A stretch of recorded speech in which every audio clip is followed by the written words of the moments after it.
All right, well, let's get started here. Welcome everyone, and welcome Wendy. We're excited to be here. Welcome to Curiosity in Action, another one of our monthly free webinars that we provide, which is part of our commitment to providing resources to our network. I'm really excited to be here with Wendy to talk with you all about this subject of curiosity. My name is Chris Downey, and I'm the Vice President of Consulting Services here at this Achieve Center for Leadership. And I'll introduce Wendy a little more formally in just a moment here.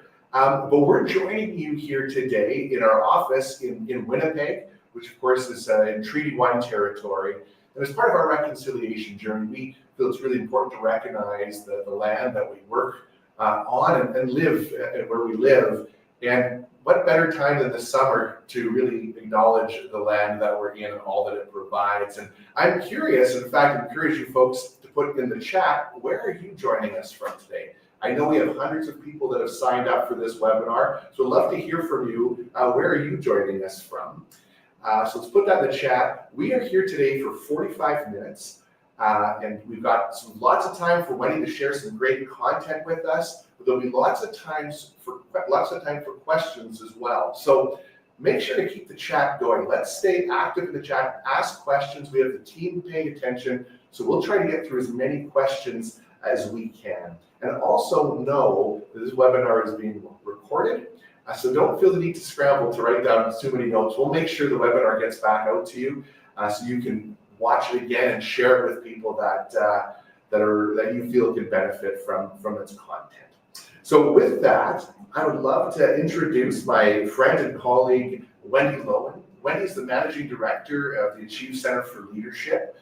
And Wendy is, I would say would self-suggest this, but I would also say I've seen this through practice as a lifelong learner. And there's no one better to talk about the subject of curiosity than Wendy. I see Wendy apply curiosity both in her personal and professional life, and particularly where those two intersect. Wendy is also a co-author of 2 books, The Culture Question and Don't Blame the Lettuce, which are published through our Achieve Publishing arm of our business. And above all, Wendy's just a great, warm, genuine person, and I'm excited to be sharing time with her here today. So I'll hand it over to you, Wendy.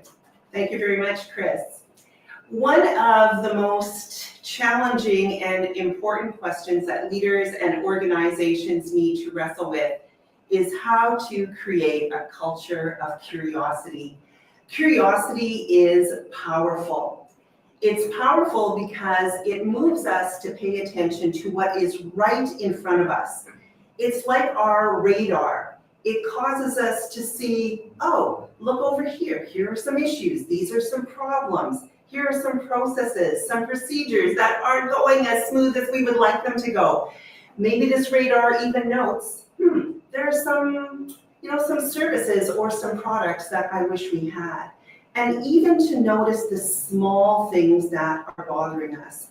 And this type of curiosity, when it is connected to our mission, to a deep sense of commitment to the work that we are involved in, to create value for others, it really sets the stage for a culture of learning and innovation. Problems, issues, grit in our system, for our team, for ourselves, for others, they exist whether we know about them or not. And curiosity is really our radar that keeps us alert. It says, look here, ding, ding, something is off. And it's simply data, but it is very valuable data because it helps us determine what our course of action will be. I have a question for you. How many of you have heard the saying, don't bring me problems unless you have a solution, or don't bring me your problems, bring me solutions? I've heard it a few times, and I would suggest that this mindset, this saying, is actually quite problematic because it shuts down curiosity. It's a very quick way to dampen curiosity. The world is changing at a dramatically rapid rate. We can no longer afford to simply be answer givers or even problem solvers. We need to be really curious and we actually need to be problem finders. Curiosity is powerful. Thinkers, writers, educators have spoken about the power of curiosity for many, many years. John Kabat-Zinn and Tara Brach talk about being curious about our own emotions and that we can do this through meditation. Marshall Rosenberg, in his brilliant book, Nonviolent Communication, talks about the importance of enhancing our relationships through curiosity. Brene Brown talks about the importance of moving from blame to empathy and that we can do this through curiosity. Albert Einstein actually said, "I have no special talents. I am only deeply passionate." Progressive educators like John Dewey, way back in the 1900s, were promoting inquiry-based learning. And many of you, pop this in the chat with a thumbs up, heard about curiosity when Ted Lasso mentions it in his famous dart scene, where he gently reminds his challenger that he has missed some really important information because he wasn't curious. And if you haven't seen the scene, I would encourage you to take a look. Curiosity is really important to us here at Achieve.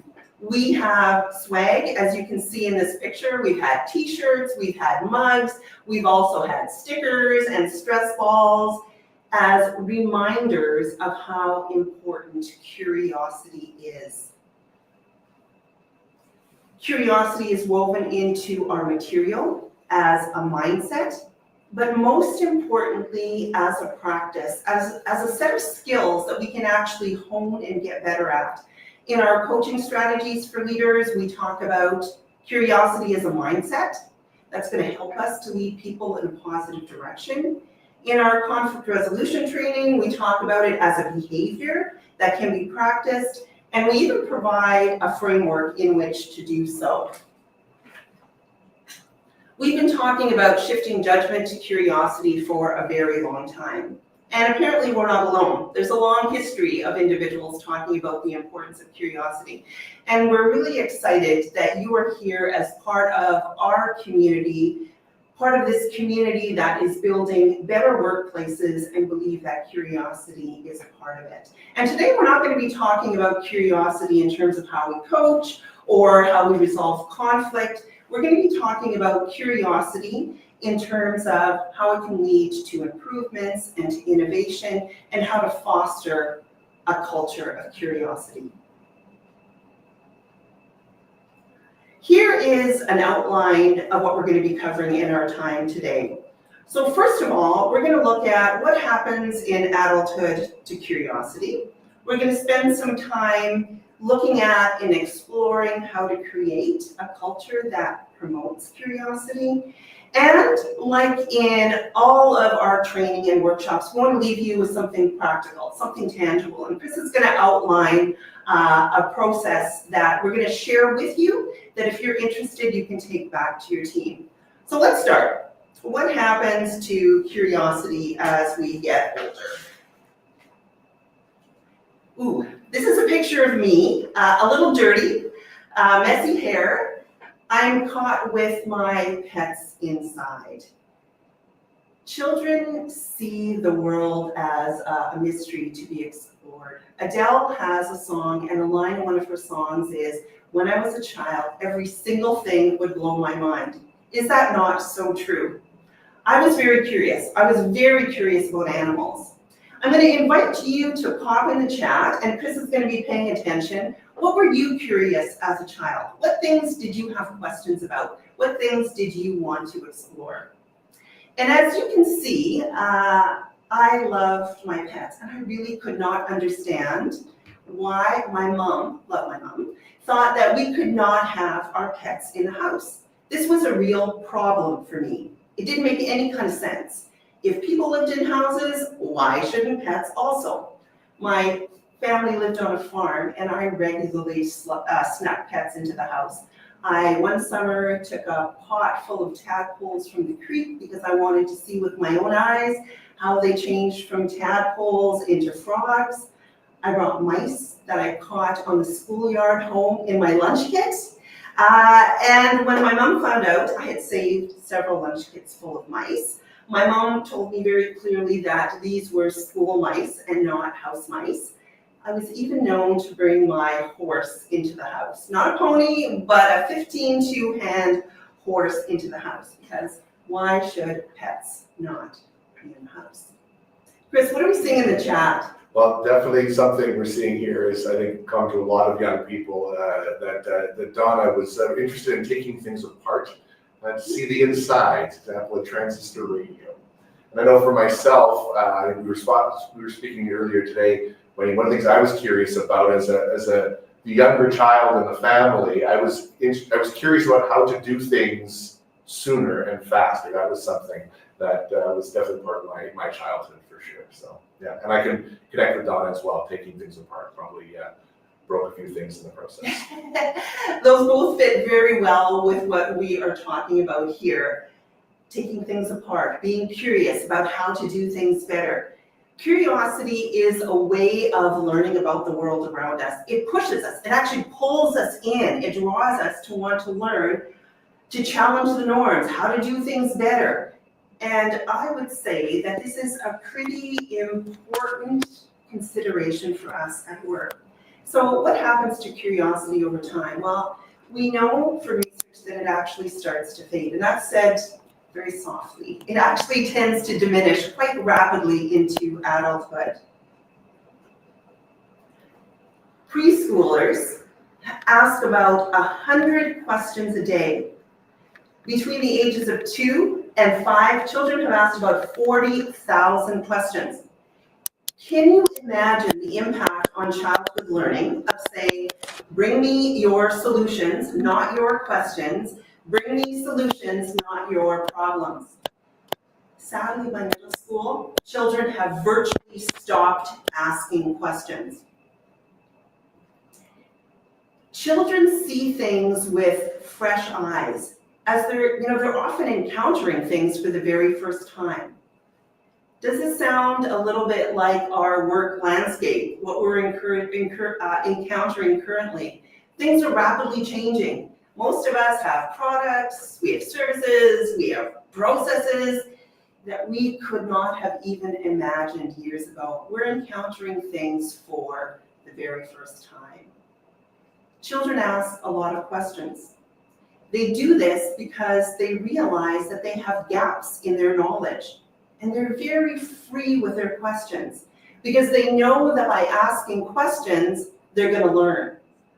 They don't have fully formed mental models of how the world operates, and so they're figuring it out. They sometimes bend the rules, they do things in different ways, they have unconventional approaches, and they certainly do not care much about impression management. So what does this have to do with our workplace? I'm sensing you will be making some of these connections for yourself. And I think these links are really important for us to consider. We get older, we go off to school, then we go off to work, and we become more and more focused on giving the right answer. We want to bring our solutions, not our problems. But at work, we really should be open to the fact that we too have knowledge gaps, that we sometimes have things to solve, and we might not have all the knowledge or information ourselves. And we should be free to ask questions of those around us.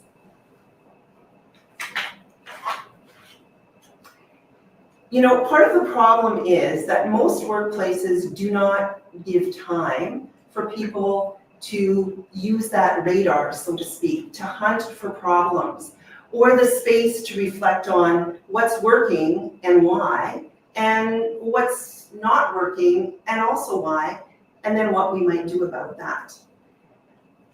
How many of you have ever had a question in a meeting or wondered about something, but you held off with asking, and then somebody else does, and you go, oh, I had that question too. Or you saw something and you went, oof, your radar is buzzing, it's like something is a little off, but you didn't say anything, and then somebody brings it up and it leads to a very fruitful conversation That's best case scenario. Or worse, that thing, that problem that you didn't say anything about comes around and we feel the detrimental experience, the detrimental effects of it in the future, and those consequences haven't been really good. Or you have an idea, you think it's a good one, but you're not sure, and then someone else shares it, and it sparks valuable conversation. So before we dig into creating a culture of curiosity, we really need to set the stage by creating psychological safety in our workplace. And it's really good to know, how many of you were once children? We all were children. We all once were children. So that means we are already curious. We don't need to learn how to be curious. We're wired for curiosity. But sadly, it often becomes extinguished and we don't feel the freedom to express it.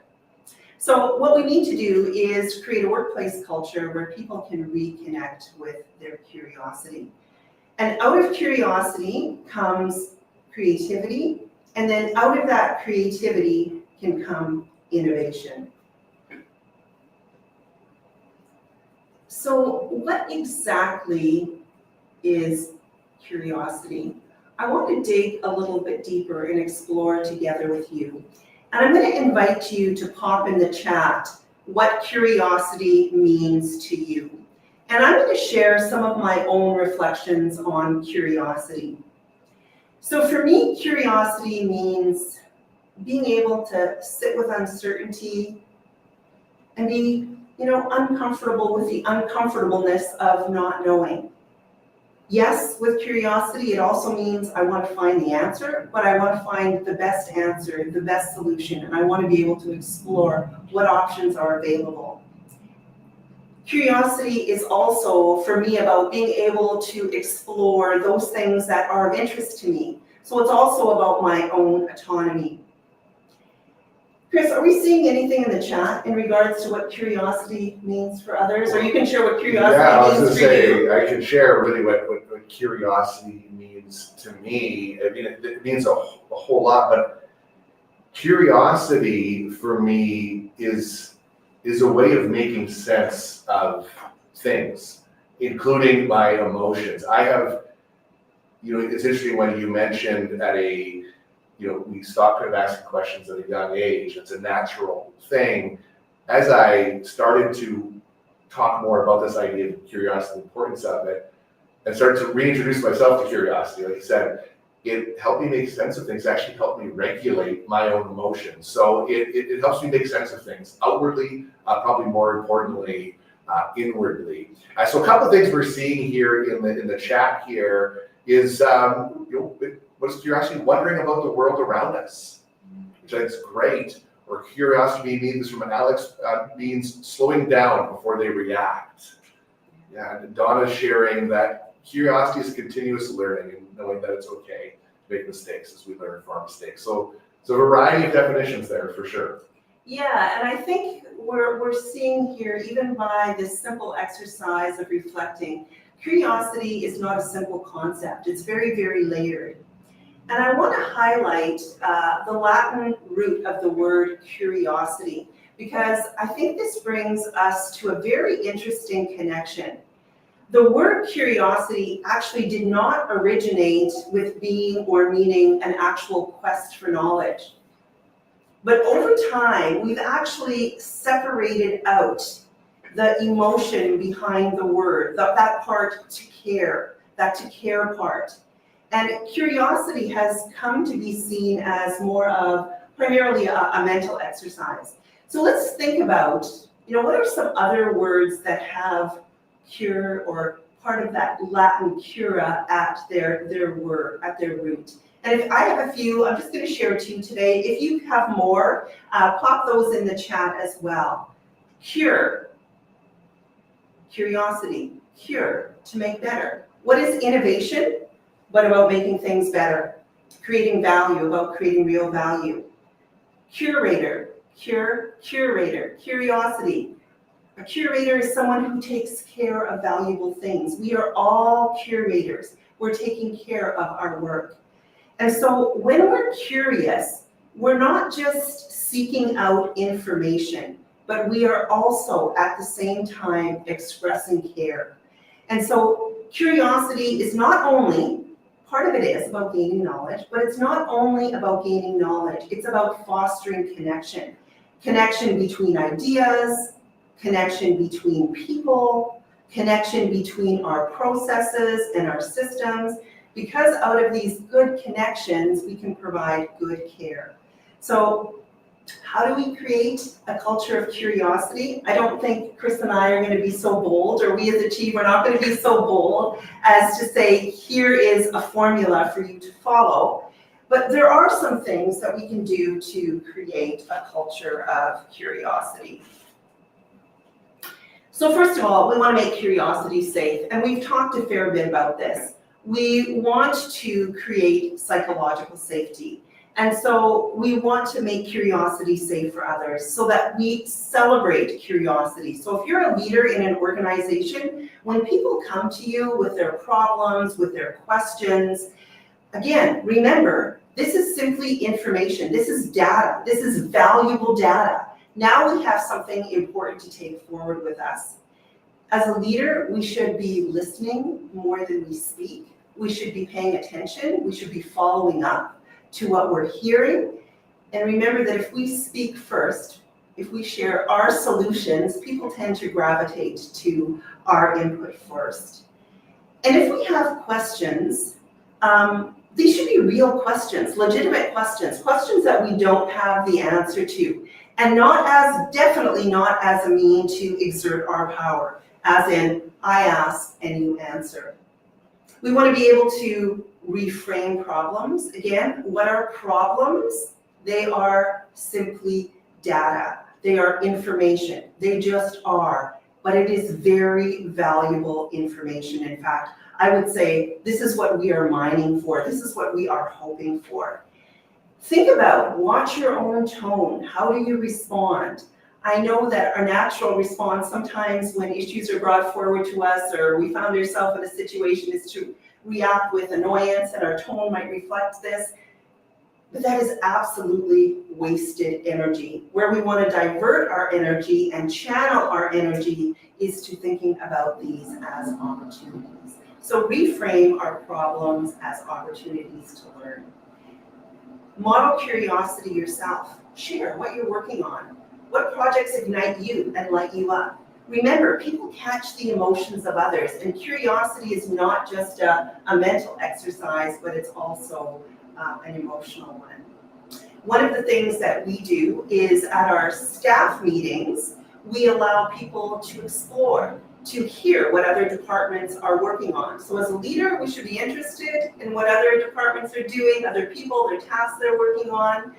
And also, we want to bridge that gap. We don't want to create silos where people are working in isolation. So in our staff meetings, we often have departments share a written report, and then when they come to the staff meeting, the larger group can ask questions to gain clarity. Sometimes it sparks conversations and innovation.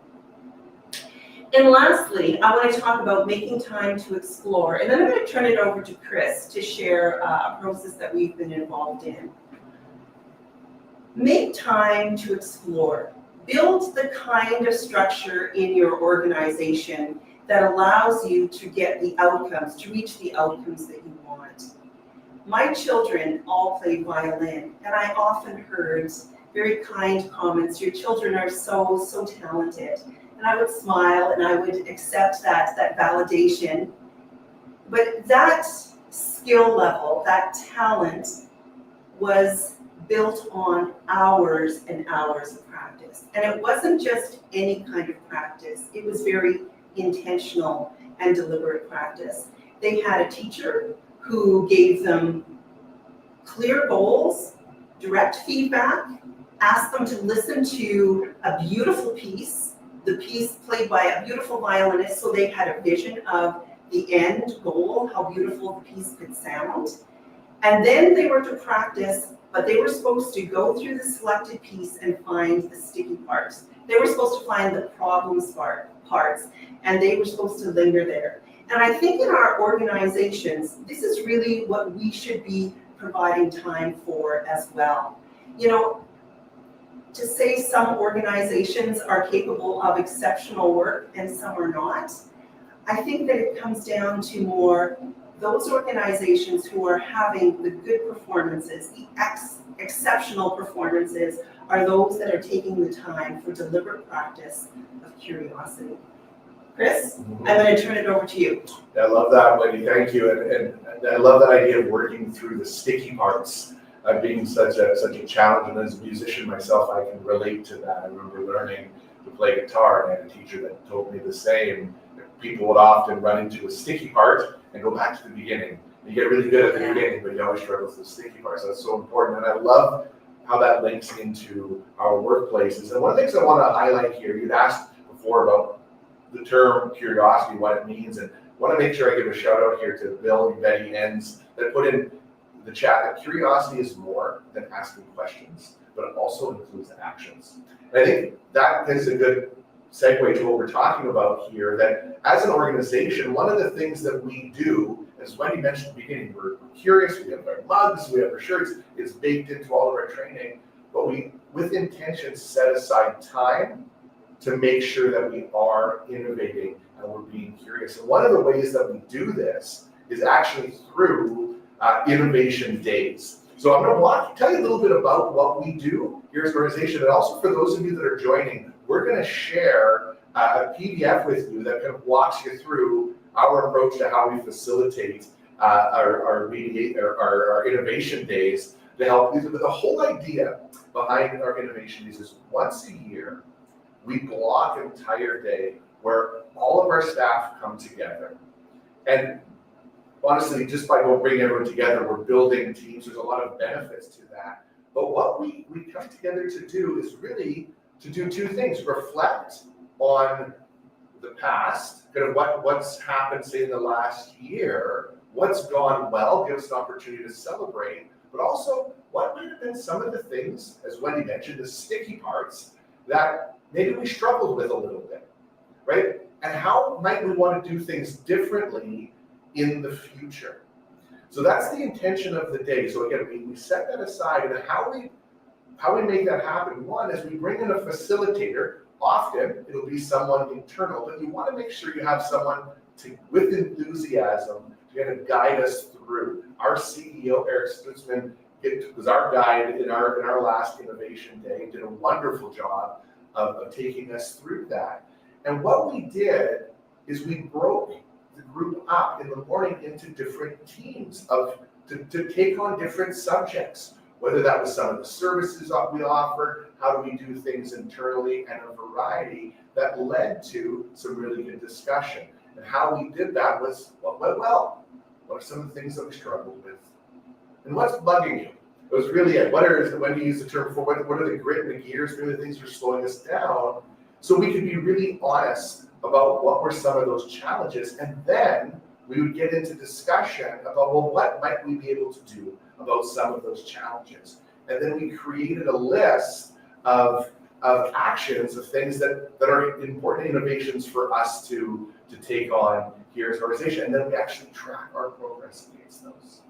So the thing that's key here is the time was devoted to innovation, and curiosity was what guided us through that innovation day and staying curious. And I will say, on a personal level, I've been with the organization for about 6 years now, and through this intentional application of curiosity, not just in ourselves, but in how we do work, I have found that actually has shaped not only how I work, it also I found myself, it impacts things outside of work as well. I'm applying it more and more often. But I will tell you, so at the end of our innovation, we had a long list. I don't want to bore the the listeners here with all of them, but there was a few. One of them was we're in the process of a move as an organization, not too far in the same neighborhood, but how do we preserve our culture through the move? That was one of the things that was discussed.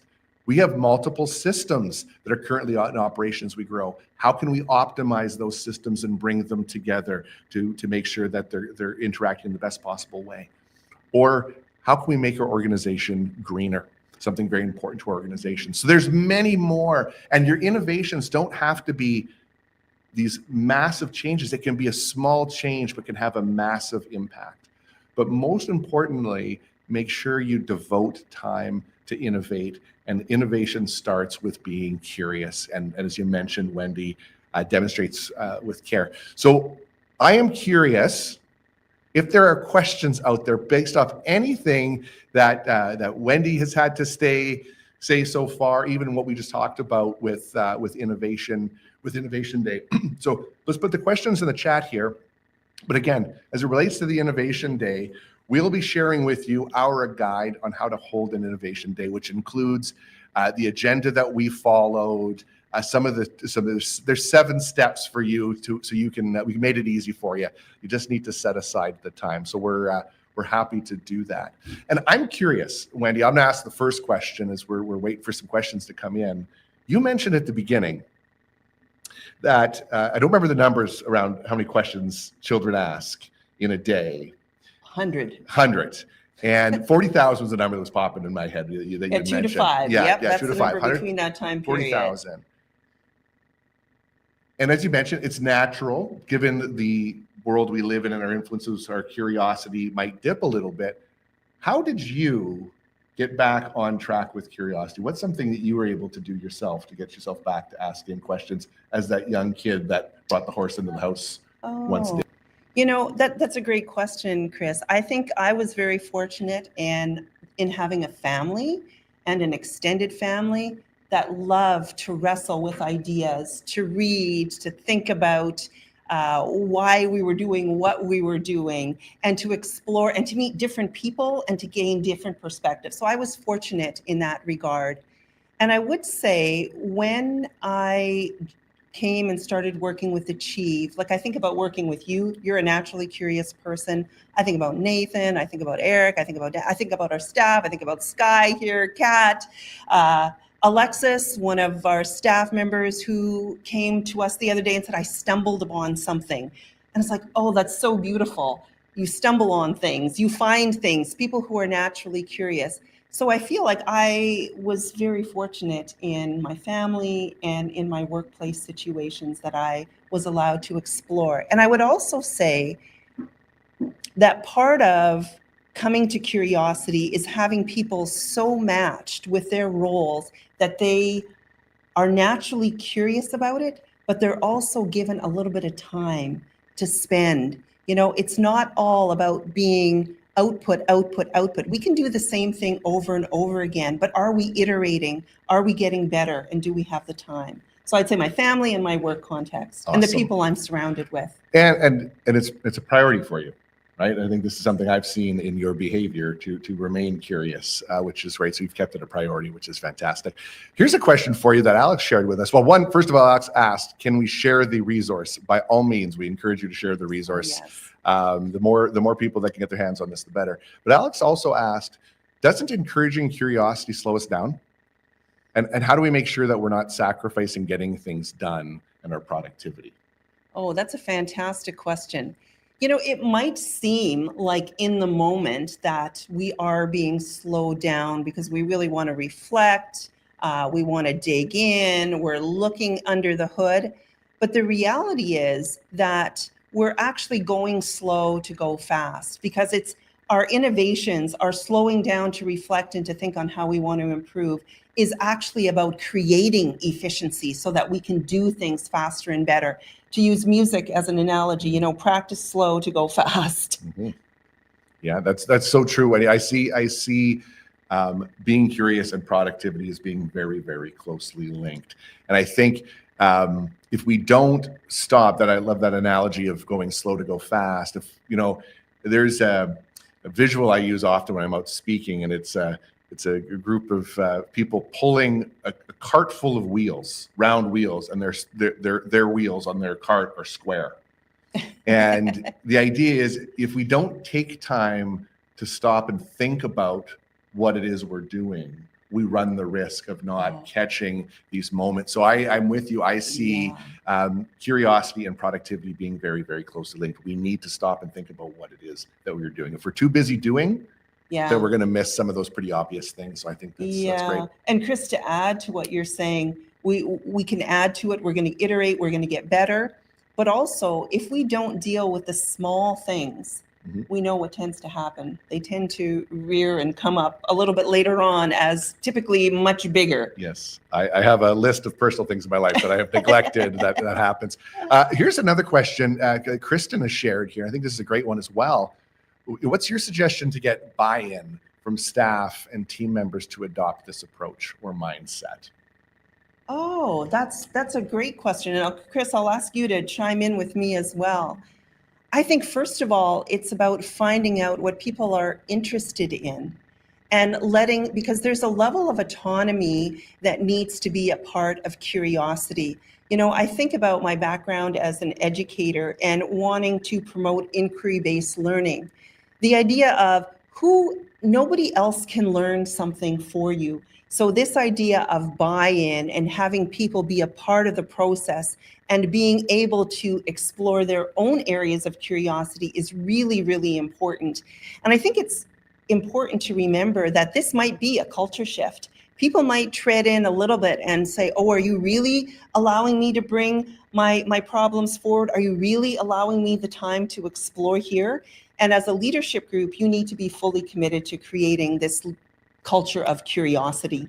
Yeah, so much so agree. And I think one thing to add to that, Wendy, is we need to be committed to it, but also how we react when somebody so let's step outside of an innovation day. Maybe it's someone asks a curious question about maybe the way we're doing things and how we respond. If we really want people to buy in, they need to experience safety to know that they can question and perhaps challenge the status quo. And so if we're not mindful as leaders about how we react, we might actually, as you mentioned before, snuff out curiosity. And I think you nailed it when you mentioned before, there's no one workplace isn't possible, can't be innovative, but they will struggle to be innovative if they don't create space and create safety to be curious. So I think that's so important here. So thank you for that question, Kristen.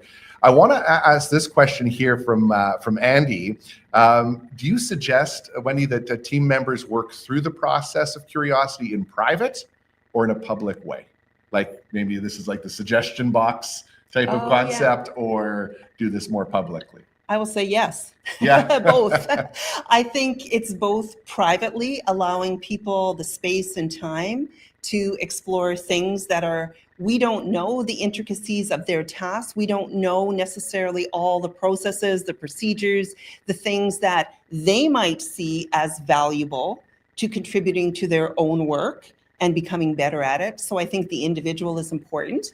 I also think it's very important that teams come together and share. I'm wrestling with this. This is a sticky thing for me. I can't figure this out. A client noted this. And that as a team, they work together to innovate. And I also think that it's really important that a culture is about all of us. And so there needs to be the public element as well. So our innovation is an example of that, where we've carved out time and said, this is a priority for us. We're giving a full day for that to happen. So as a leadership team, we are committed to providing a forum for curiosity and exploration to happen. And I also, as I mentioned in the presentation piece, our staff meetings are not just about leaders giving out information. It's also about the time where we can hear from other departments, hear about some interesting projects that they're working on, things that they're wrestling with, maybe that aren't fully completed, but are in the works. And that public forum often sparks conversations and innovations as well, because innovation is typically, it's not about, sometimes it is, but not more often than not, innovation is about creating things that already exist in new and novel ways. And that's why we really want to share in a public forum in our workplaces as well. Yeah, that's great. And I like it. You kicked off with both private or public, depending on the situation. I think it's important for us as leaders. There's probably some leaders listening that might be working for larger organization that maybe culturally speaking, this actually spills into a question that Elliot asked here around, you want to be mindful as leaders to what the culture of your organization is. If you're working in an environment that has not perhaps supported curiosity, we want to maybe create some safety for folks to be able to do that. And in which case, maybe creating a bit of privacy might be relevant. But if it is an open space, like it is here, then we want to do things publicly, or anywhere in between, I think becomes important. So as leaders, we want to be mindful of that. And that kind of links into a question. I think we probably have time for one more here. Wendy, the LA asked is, how do I know if my team has a culture of curiosity? Isn't curiosity impossible to measure? Ooh. Yeah, that is a fantastic question. And I think it is difficult to measure, but there are some things that we can be paying attention to. You know, listen in your team meetings, are there questions being asked? Are people sharing things, mistakes that happened, problems that they're encountering? And if you're not hearing questions, if people aren't sharing things that have gone wrong for them, that might not indicate curiosity. But if people are asking questions, people are sharing, that's probably an indication that people are being curious. Are people talking to, as we talked about earlier, other departments? Are they going over? Are they seeking, hey, can you help me out with this? I'd like to hear from you. I'd like your perspective. Engagement surveys are often linked to people being able to express their own autonomy, and curiosity is a part of that. And I also think if we see any process that we have, more often than not, we as our team, we should be iterating off of that, and it should be continually getting better.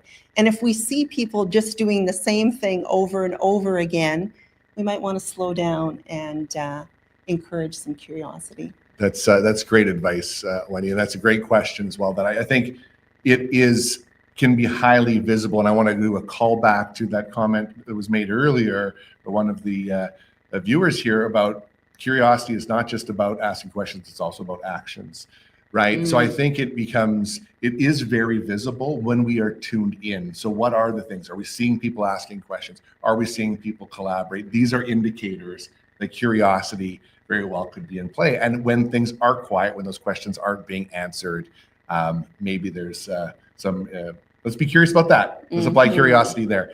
Listen, Wendy, this has been great as always. So much insight, as you mentioned at the beginning. This is a topic that we can go on for days, really. We could probably talk about this for an entire session, but thank you for sharing your insights. For those that participated, thank you for your active participation. Thanks for asking questions. If we didn't get through all of the questions, we'll do our best to get back to you and follow up. We'll be sending out to you the guide for holding your innovation day, so you can expect that as well as the link to the recording from this webinar. Folks, please sign up for our newsletter. It's a great way to stay connected. We have oodles of free resources. These webinars are one of them, but we have many more resources. There's even a podcast that both Wendy and I host with our CEO Eric Stutzman. Follow us on that podcast. Again, most importantly, though, thank you so much for joining us for this month's webinar. Next month, we actually have our CTRI group is sharing a webinar on vicarious impact to resilience, and that's August 20th. And Jody Walker and Mel Bazin will be hosting that, so we encourage you to sign up. Thanks, everyone, for taking time, and we'll see you again.